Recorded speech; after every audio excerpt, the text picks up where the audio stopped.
오늘 우리에게 주시는 하나님 말씀은 시편 57편 1절과 7절에서 11절 말씀입니다. 시편 57편 1절과 7절에서 11절 말씀을 우리 1절은 함께 읽고 7절부터 11절을 교독하여서 읽겠습니다. 1절 함께 읽겠습니다. 시작. 하나님이여 내게 은혜를 베푸소서, 내게 은혜를 베푸소서. 내 영혼이 주께로 피하되 주의 날개 그늘 아래에서 이 재앙들이 지나가기까지 피하리이다. 7절부터 11절 교독하여 읽겠습니다. 하나님이여 내 마음이 확정되었고 내 마음이 확정되었사오니 내가 노래하고 내가 찬송하리이다. 내 영광아 깰지어다. 비파야 수금아 깰지어다. 내가 새벽을 깨우리로다. 주여 내가 만민 중에서 주께 감사하오며 문나라 중에서 주를 찬송하리이다. 무릇 주의 인자는 커서 하늘에 미치고 주의 진리는 궁창에 이르나이다. 함께 읽습니다. 하나님이여 주는 하늘 위에 높이 들리시며 주의 영광이 온 세계 위에 높아지기를 원하나이다. 아멘. 잠시 기도합니다. 하나님, 무더운 날씨 속에서 우리의 몸과 마음이 지쳐버렸습니다.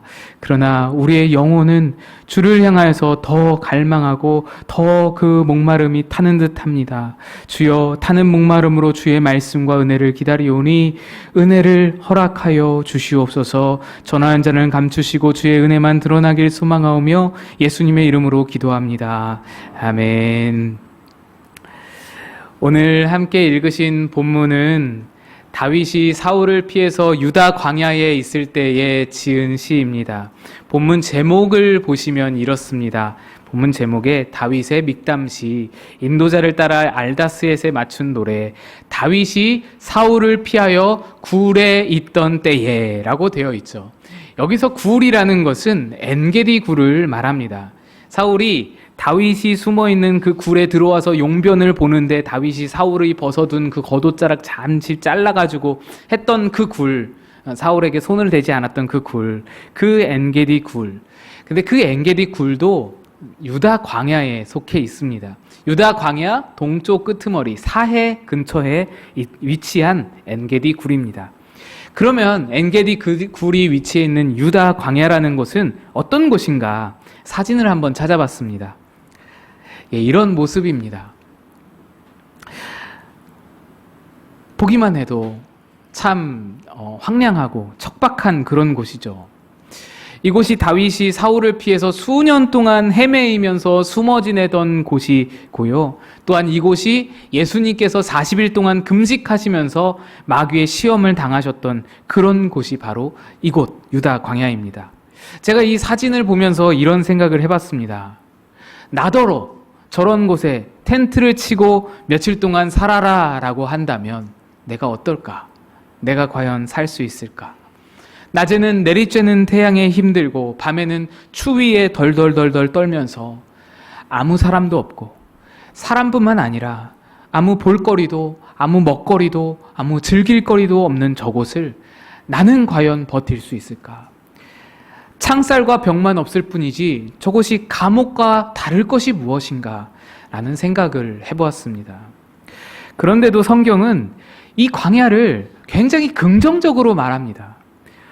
우리 생각에는 피해야 할 곳, 빨리 지나가야 할 곳, 빨리 벗어나야 할 곳으로 생각하는데 그런 게 아니라 도리어 하나님의 사람이라면 반드시 거쳐야 할 곳, 하나님의 사람이 훈련받기에 참 필요한 곳, 유익한 곳, 그래서 이곳을 거쳐가서 하나님의 일을 할 수 있는 그런 아주 필수 과목 중에 필수 과목, 그런 곳으로 우리에게 말해준다라는 것입니다. 성경이 그렇게 말한다는 것은요, 하나님의 마음이 그렇다는 거예요. 하나님의 생각이 그렇다라는 겁니다. 하나님은 그래서 하나님의 사람들에게 광야를 주십니다. 크던 작던 광야를 주세요. 그래서 우리의 삶에도 가만히 살펴보면 다 저마다의 광야가 있습니다. 다윗이 경험한 광야보다 작고 덜 힘들고 조금 괜찮고 그렇다고 해서 에휴 내 광야는 그 광야라고 할 수 없지 이런 게 아닙니다. 저마다의 광야가 다 있어요. 그래서 우리가 남들더러 야 너가 지내는 건 그 광야도 아니야 이렇게 말할 권한이 없습니다. 왜냐하면 하나님이 그에게 맞게, 그의 상황과 그의 그릇에 맞게 나름대로 그가 견뎌낼 수 있는, 감당할 만한 광야를 허락하신 것이거든요. 우리에게는 다 각자의 광야가 있습니다. 우리 삶에 있는 크고 작은 문제, 고민거리, 걱정거리가 다 각자의 광야인 것입니다. 그러면 우리는 이 광야를 어떻게 살아낼 수 있을까요? 이 살아낼 방법이 필요하지 않습니까? 엘리자 히윗이라는 여성이 있는데 100여 편의 찬송시를 지은 미국의 여류 작가입니다. 그녀는 펜실베니아 대학에서 교육학을 전공하고 내가 전공한 교육학을 살려서 이 청소년들에게 이 교육적으로 복음을 전하면서 그 교육자로 살고자 그렇게 사명을 감당하면서 청소년들을 그렇게 돈벌이도 안 되는 그 청소년들 모아다가 가르치고 복음을 전하고 그런 일에 헌신하고 그렇게 살고 있었습니다. 그런데 어느 날 이 불량 학생들이 있잖아요. 그 불량 학생들을 지도하다가 이 불량 학생들이 막 화가 나서 이 히윗을 폭행해버린 거예요. 그래서 이 히윗이 척추를 크게 다치게 되었습니다. 6개월 동안이나 하반신을 다 깁스로 하고 이 천장에다가 다리를 매달아 놓고는 고정하여서 그렇게 누워서 대소변도 다 누워서 받아내고 그런 상황에 처하게 된 거예요. 이 히윗은 결혼도 안 한 처녀인데 처녀가 그런 상황에 놓이다 보니까 수치스럽게 이럴 때는 말할 수 없는 것이고 또 앞으로 내가 결혼을 할 수 있을까? 내가 이렇게 반신불수로 그렇게 평생을 살아야 되는 건 아닌가? 나 휠체어 타고 다녀야 되는 거 아닌가? 아니 앉을 수나 있을까? 이런 온갖 걱정과 두려움과 또 무서움에 시달리면서 또 그 자기를 가격한 그 불량 학생, 내가 사랑으로 다가갔는데 어떻게 나한테 이럴 수 있어? 하나님은 내가 청소년들 사랑하는 마음으로 복음 전하고자 했는데 어떻게 나한테 이럴 수 있어? 원망과 불평이 끊이지 않고 하루도 눈물이 마를 날이 없던 그런 삶을 지내게 된 것입니다. 그 히윗 여사에게, 그 히윗에게 광야가 찾아온 거예요. 그러던 어느 날에 병실을 청소하는 흑인 아줌마가 생글생글 웃으면서 엉덩이를 좌우로 막 흔들면서 찬송을 흥얼거리면서 청소를 하는 거예요. 그 히윗 여사가 너무 꼴보기가 싫은 거예요. 나는 지금 죽을 지경인데, 나는 지금 진짜 절망 속에 있는데 생글생글 엉덩이를 흔들면서 그러니까 너무 꼴보기가 싫어서 그 아줌마 그 찬송 좀 그만 부를 수 없냐고, 나 지금 너무 마음이 심란하다고, 나 너무 괴롭다고, 귀에 거슬리니까 그 찬송 좀 그만 불러달라고. 그랬더니 이 흑인 아줌마가 이렇게 말을 하더랍니다. 아가씨, 내 인생도 참 힘든 삶입니다. 다 말할 수는 없지만 너무너무 힘이 드는 삶입니다. 그런데 그 힘든 처지 중에서도 내가 찬송을 부르기로 결정해서 찬송을 부르기 시작하면 신기하게 그 찬송 속에서 내가 은혜를 경험합니다. 하나님이 주시는 소소한 은혜를 경험하게 되고 그 소소한 은혜 덕분에 내가 힘든 이 상황을 잘 버티면서 나갈 수 있게 됩니다. 그 찬송 속에서 주시는 은혜가 내게 힘이 됩니다. 그래서 이 흑인 여사가 나는 찬송을 멈출 수가 없습니다, 이런 말을 하는 거예요. 이 여성의 말이 히윗의 마음을 쾅 때렸습니다. 히윗이 그때 깨달았어요. 고난 중에서도 하나님의 은혜는 경험할 수 있는 것이구나. 그리고 그 깨달음으로 시를 씁니다. 얼른 시를 쓰는데요. 그 시가 바로 찬송가 370장 주 안에 있는 나에게의 가사가 됩니다.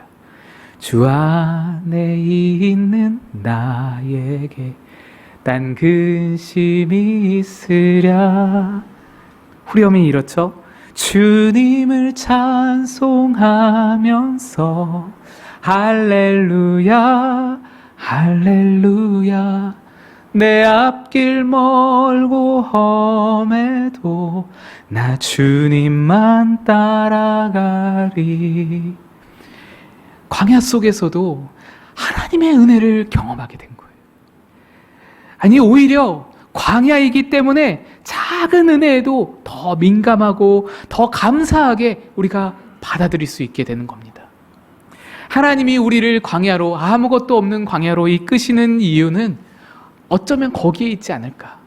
은혜가 더 잘 보이게 하려고, 하나님의 작고 소소한 은혜들이 더 큰 행복으로 우리에게 다가오게 하기 위해서, 그래서 우리를 가끔 광야로 내모시는 것 아닐까. 그런데 여러분, 광야 가운데서 우리에게 허락하시는 그 작은 은혜들을 우리가 경험하기 위해서는 우리 마음이 바뀌어져야 합니다. 희윈 여사처럼 우리가 마음을 바꿔야 해요. 불평하기보다는 찬송을 선택할 수 있는 그 작은 선택이 우리에게 너무나 필요한 것입니다. 오늘 본문은 유다 광야의 엔게디라는 곳에서 쓰여졌다라고 했죠. 사실 엔게디라는 지역은 광야치고는 물이 조금 있는 그런 지역입니다. 한마디로 광야의 오아시스입니다. 물론 오아시스라고 해서 뭐 대단한 호수, 뭐 일산 호수 같은 큰 호수, 그런 거 생각하시면 안 되고요. 한두 사람이 몸을 담글 수 있는, 딱 들어가면은 딱 꽉 찰 만한 작은 샘이 하나 있고요. 그 샘 위로 폭포가 좀 쫄쫄쫄쫄 떨어지는, 그 작은 폭포죠. 폭포라고도 할 수 없는 그런 물이 쫄쫄쫄 떨어지는 그런 곳이 엔게디입니다. 다윗은 황량한 광야를 막 헤매면서 타는 목마름을 경험하다가 이 엔게디를 만난 거예요. 이 맑은 샘을 만난 겁니다. 이 얼마나 위로가 돼요. 얼마나 큰 힘이 됩니까? 광야의 더위와 타는 목마름에 힘겨웠던 육신이 소생함을 경험하는 거예요. 그런데 이 다윗의 육신은 엔게디로 인하여서 소생하게 되었어도 여전히 다윗의 마음은 지금, 다윗의 영혼은 광야 항복판에 서 있습니다. 육신뿐 아니라 내 마음도, 내 영혼도 좀 오아시스 같은 그런 하나님의 은혜를 경험하고자 하는데, 그거 만났으면 좋겠는데 그 은혜를 만날 길이 없어서 자꾸만 핍절해져 가고 자꾸만 목마름에 지쳐가는, 말라만 가는 그런 다윗의 마음, 다윗의 영혼의 상태였던 겁니다. 그래서 다윗이 오늘 57절 말씀에서 이렇게 고백합니다. 엔게디의 한복판에서 하나님이여, 하나님이여, 내게 은혜를 베푸소서, 내게 은혜를 베푸소서. 이게 1절 시작이에요. 내 영혼이 주께로 피하되 주의 날개 그늘 아래서 이 재앙들이 지나가기까지 피하리이다. 하나님 내게 은혜를 베푸소서, 은혜를 베푸소서. 간절한 마음으로 하나님께 내 영혼이 소생할 만한 은혜를 간절히 구하고 있는 겁니다. 이 다윗이 원한 은혜는요, 뭐 커다란 강물같이 흐르는 은혜가 아니었어요. 그저 엔게디 같은 샘일지라도, 작고 조그만 샘일지라도 맑은 물이면 되잖아요. 그냥 그 작은 샘, 내 영혼의 목을 축일 정도면 되는, 내 가람을 좀 해갈해 줄 수 있는 그런 은혜 정도면 되는 거예요. 그 작은 은혜를 간절히 바라고 있는 겁니다. 시편에는 사실 오늘 본문처럼 유대 광야를 배경으로 하는 시들이 참 많이 있습니다. 우리 앞서 찬양을 부르셨을 때 그 찬양 중에 한 곡이 57편을 배경으로 하고요. 또 한 곡은 이 주의 인자가 생명보다 나음으로, 주의 인자가 생명보다 나음으로, 이게 이 찬양이 시편 63편을 이제 가사로 하는 찬양인데요.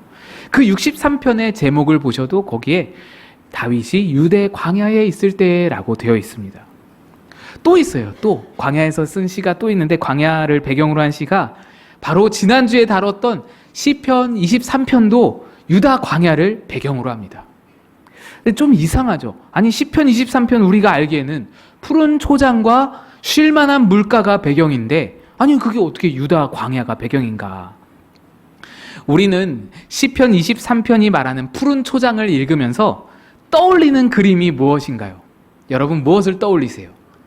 대관령 양떼 목장 같은 그 그림을 떠올리잖아요. 푸른 초장 하면 대관령 목장, 널따란 그 끝없이 펼쳐지는 초장.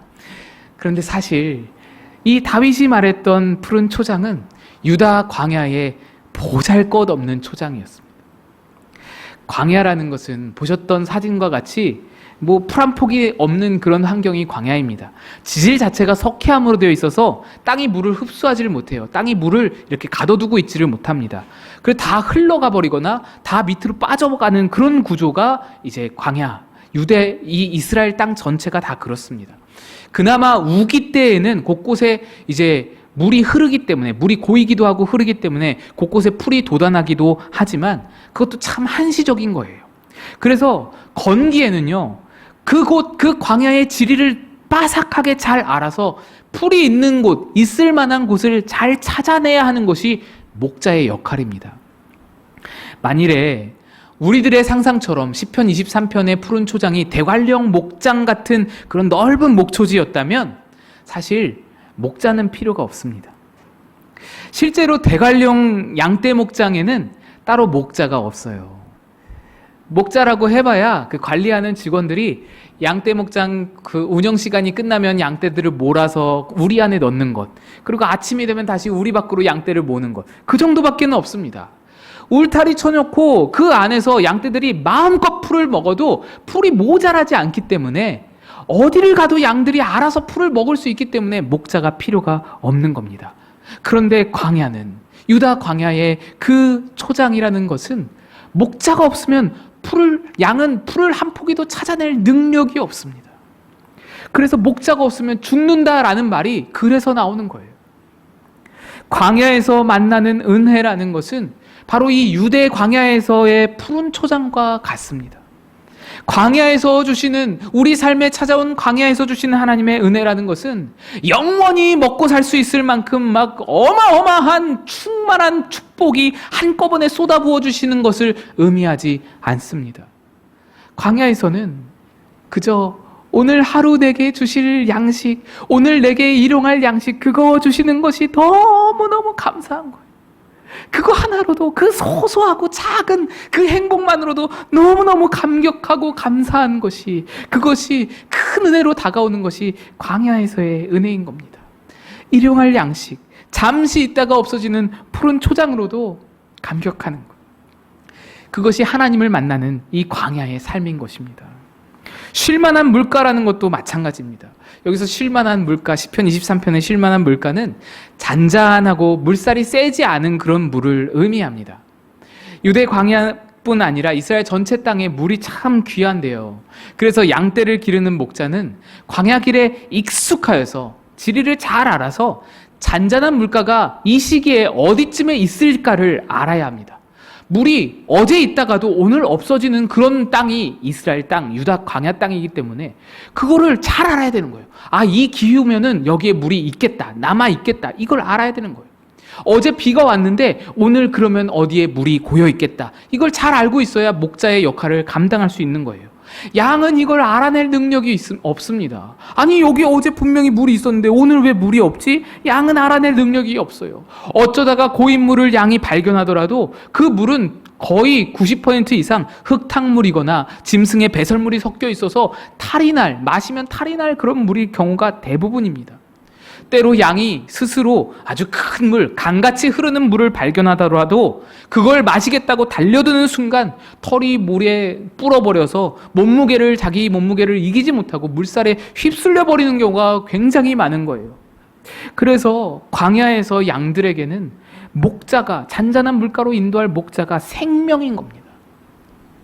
광야의 삶이란 이렇습니다. 척박하고 황량한 환경에서 나는 전혀 볼 수 없던 은혜를 목자 되신 하나님이 보여주시고 인도해 주시고 알려주시고, 너무나 작고 보잘것없지만 너무나 필요적절했던, 내게 너무나 간절했던 그 딱 알맞은 은혜로 나를 이끄시는 그 은혜를 경험하는 곳, 그곳이 광야인 겁니다. 23편에 부족함이 없으리로다 라는 고백도요, 뭐 대단한 은혜가 막 차고 넘치도록 부어져서 내게 막 풍족하다, 막 차고 넘칩니다, 이런 뜻이 아니라 말 그대로 부족함이 없다, 모자람이 없다라는 거예요.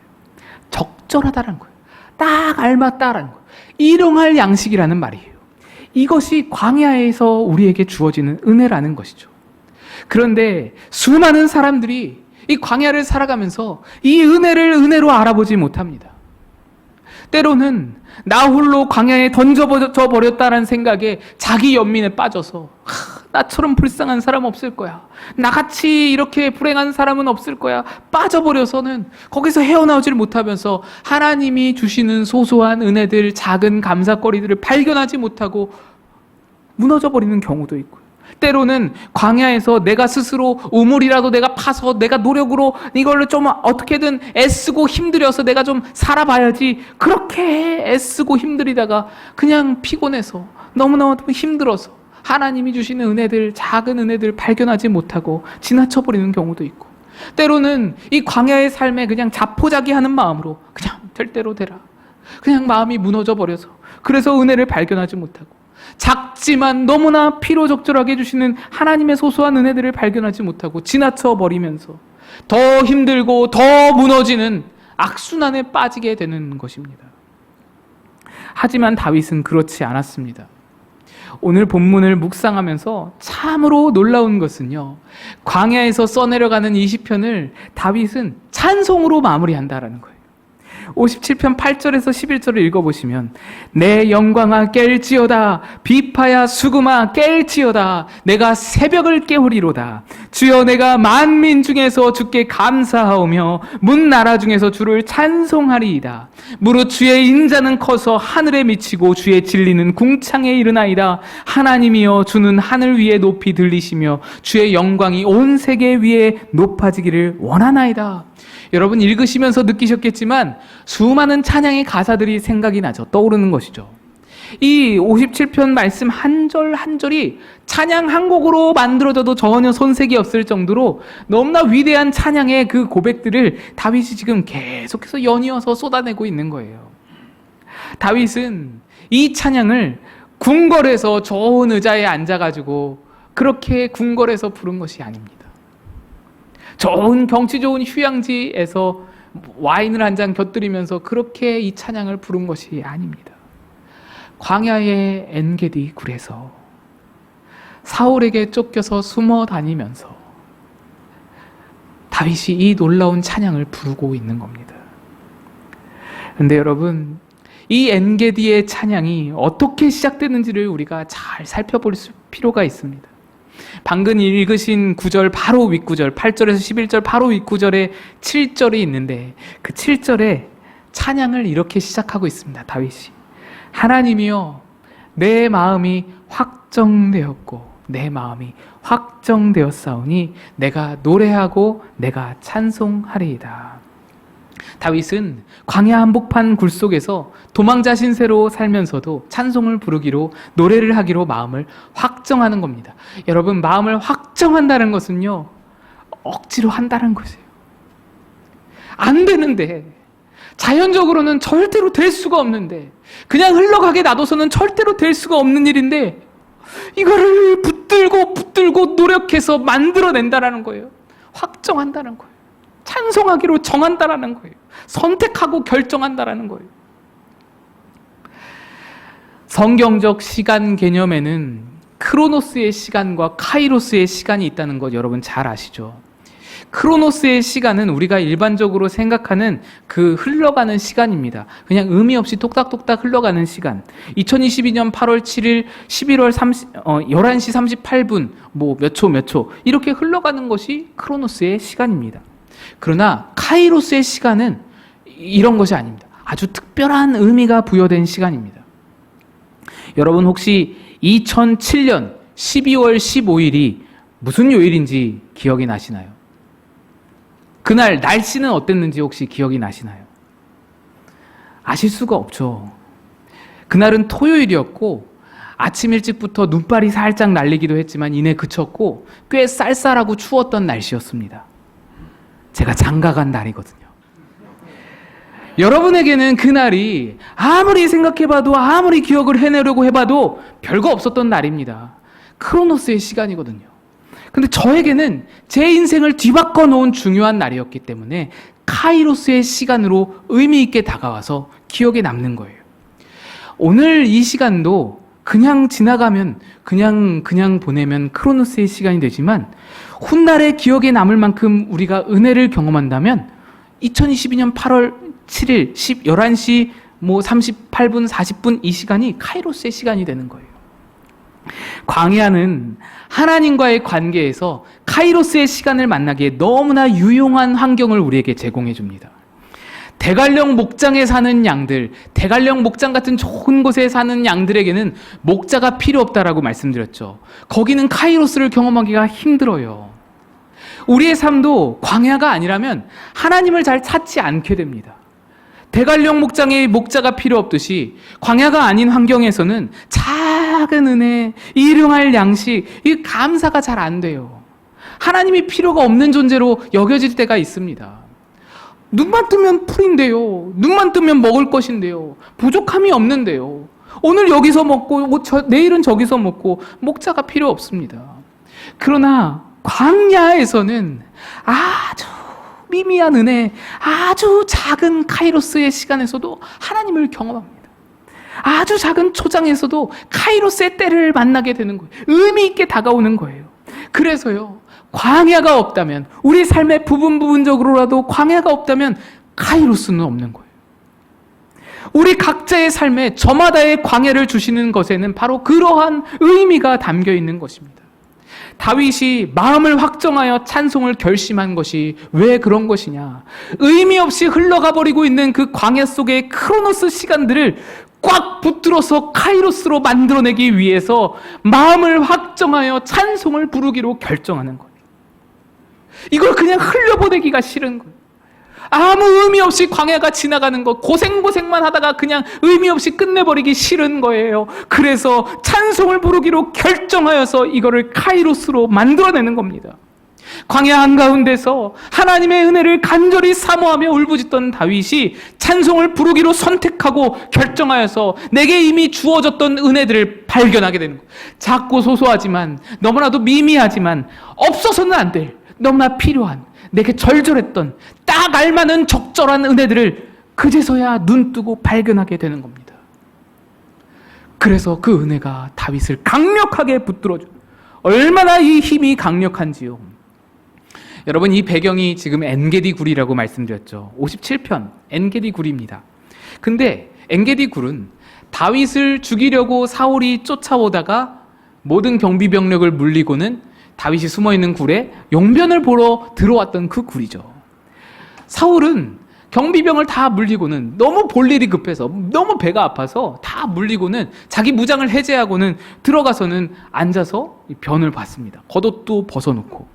다윗은 무방비 상태에 놓여있는 그 사울을 손대지 않고 죽이지 않고 해를 가하지 않고 그냥 벗어둔 겉옷자락만 살짝 자르고 전혀 건들지 않습니다. 어떻게 그럴 수 있었을까요? 어떻게 그 상황에서 정신을 차리고 그 놀라운 기회 앞에서 정신을 차리고 하나님의 뜻을 헤아릴 수 있을까요? 그 능력이 어디서부터 왔습니까? 바로 이 엔게디 굴에서 다윗이 이미 카이로스의 시간을 경험했기 때문입니다. 하나님의 소소한 은혜들을 발견하여서 마음이 은혜로 가득해 있기 때문이었습니다. 다윗이 만일 광야 생활에 찌들어버려가지고 자기 연민에 빠져있고 자격지심에 빠져있고 불만과 원망과 걱정과 두려움과 무기력에 빠져서 자포자기하는 심정으로 그렇게 놓여 있었다면, 그런 상태에서 사울을 만났더라면 여호와의 기름 부음 받은 자고 뭐고 하나님의 뜻이고 뭐고 지금 내 눈이 뒤집혀 있는데 안 죽이겠어요? 이 불쌍한 나를 건지는 데에만 집중하다 보니 이거 죽여야 되는 거예요. 아마 엄청나게 잔인하게 찔러버리지 않았을까. 그런데 여러분, 만일 그렇게 되었다면 하나님의 기름 부음 받은 자의 피를 다윗의 머리로 돌리게 되어서 하나님은 다윗을 더 이상 사용하실 수가 없었을 겁니다. 다윗을 통해서 하나님이 계획하신 놀라운 일들이 너무나 많은데, 예수 그리스도까지 이어지는 놀라운 계획들이, 수많은 계획들이 있는데 아마 다윗은 거기서 끝이 나지 않았을까. 그러나 은혜를 사모하는 마음으로 자기 연민과 무기력이 아닌, 불평과 불만이 아닌 찬송을 선택하고 마음을 확정했던 이 다윗은 하나님의 카이로스의 때를 경험하여서, 은혜를 경험하여서 내 힘이 아닌 내 안에 넘치는 하나님의 은혜로, 내 안에 흐르는 쫄쫄쫄이라도 흐르는 그 은혜로 말미암아 내 광야 생활의 원흉, 나를 광야로 몰아낸 자가 저자이잖아요. 그 사울이잖아요. 나를 광야로 몰아내고 그 광야에서 벗어나지 못하게 계속해서 나를 쫓아내는 그 사울, 그 원흉, 그 원수 중의 원수일지라도 그에게 함부로 손을 대지 않고 그를 끝까지 하나님의 뜻을 따를 수 있는 그런 능력, 그런 힘이 이 은혜에서 주어지게 되는 것입니다. 여러분, 이것이 바로 다윗이 광야에서 살아나간 방식입니다. 이것이 광야에서 다윗이 불렀던 찬양의 의미인 것입니다. 여러분, 우리의 삶이 광야의 생활이라도 은혜는 반드시 있습니다.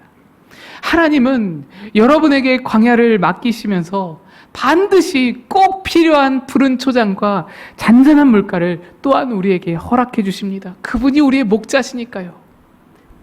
부족함이 없도록 채워주시는, 모자람이 없도록 적절하게 채워주시는 은혜가 우리에게 반드시 있는 거예요. 우리가 그걸 못 볼 뿐이죠. 바라보지 못할 뿐인 거예요. 그 은혜를 발견하는 건 내 몫인 겁니다. 내게 달린 거예요. 그 은혜를 은혜로 감사로 받아들이고 알아보는 건 내 몫인 거예요. 여러분과 함께 부르고 싶은 찬양이 하나 있는데요. 이 찬양은 제가 군에 있을 때 자주 불렀던 찬양입니다. 군대라는 그 광야 같은 상황이잖아요. 그 상황에서 저에게 참 위로가 되었던 찬양인데, 어떤 때보다도 행군할 때 이 찬양 부르면서 참 은혜를 많이 받았더랬습니다. 이 찬양이 뭐냐면 찬송가 오 놀라운 구세주입니다. 후렴 가사가 이렇죠. 메마른 땅을 종일 걸어가도 나 피곤치 아니하며 저 위험한 곳 내가 이를 때면 큰 바위에 숨기시고 주 손으로 덮으시네. 얼마나 은혜가 돼요. 광야의 상황과 딱 알맞는 그런 찬양인 것 같습니다. 우리 한번 함께 후렴만 한번 함께 불러봤으면 좋겠습니다. 메마른 땅을 종일 걸어가도 메마른 땅을 종일 걸어가도 나 피곤치 아니하며